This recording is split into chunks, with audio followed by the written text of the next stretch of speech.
Hello guys, Jason and Matt here at JP again. So we have the all of the components on the water pump, the thermostat out. We would like to go over a lot of things that we replaced, a lot of components or parts we replaced while we're here. So Matt, would you go ahead and walk with me and we can talk, let's just talk about the water pump first. And certainly. So this is a brand new water pump. You can see it's blocked off to keep everything nice and clean. As you can see, this pump is nice and dry. There's no grease or grime on it. These are a good quality part. Nothing wrong with this. This is the thermostat. The thermostat is actually inside of here. This is a little bit more of a housing. This thermostat is electronically heated by the engine control unit, the DME, through this wire connection here. This would be our lower radiator hose. As you can see, BMW original.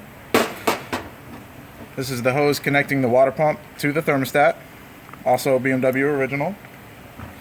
This is the root cause, which is the oil filter housing gasket and the oil cooler gasket. I'll touch base on that in a minute. I wanted to come over and show why we need to replace these gaskets. As you can see, this water pump is soaked in oil, as is this thermostat. I actually degreased this motor before I took everything apart. This is after attempting to clean it. So this was very, very dirty originally.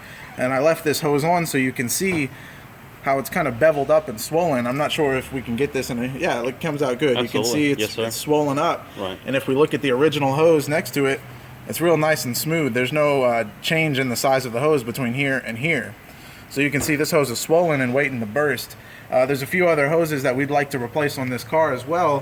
They're a little bit harder to show you up inside of the engine bay, but there are multiple hoses connected to the system. As you can see, this thermostat has not just two, but 1, 2, 3, 4 different hoses connecting to it.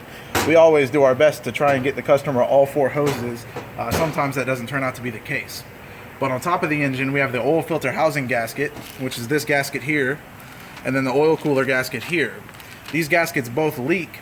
The oil runs down the face of the motor, and then it eventually reaches its way to the water pump, where it gets into the electrical connector, as well as the thermostat's electrical connector.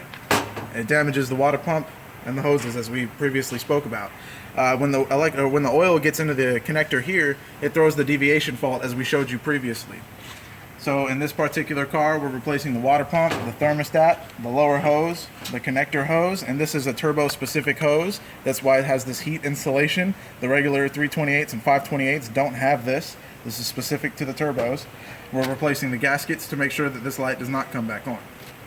okay, thank you, Matt. Also, I want to touch base a little bit here. Matt, you want to show, help me. You know, I don't know if you can see here, but I guess it's those pins right here. You know, we have problem before. Actually, there's a lot of coolant and oil to here, and that's actually shorted out. So Matt have just mentioned that. So so when we do the job, we actually go ahead and clean out the plugs. Actually, the male part that goes inside here. Right. So we clean it out. So make sure it didn't short it out. And also, you wanna stress the importance of Matt's these bolts here. Why are we replacing them in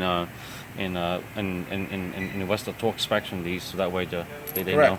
You can't really tell from the video, but this bolt is actually very lightweight. This bolt is made completely out of aluminum. The reason they use these bolts, the aluminum bolts, is because of the magnesium crankcase.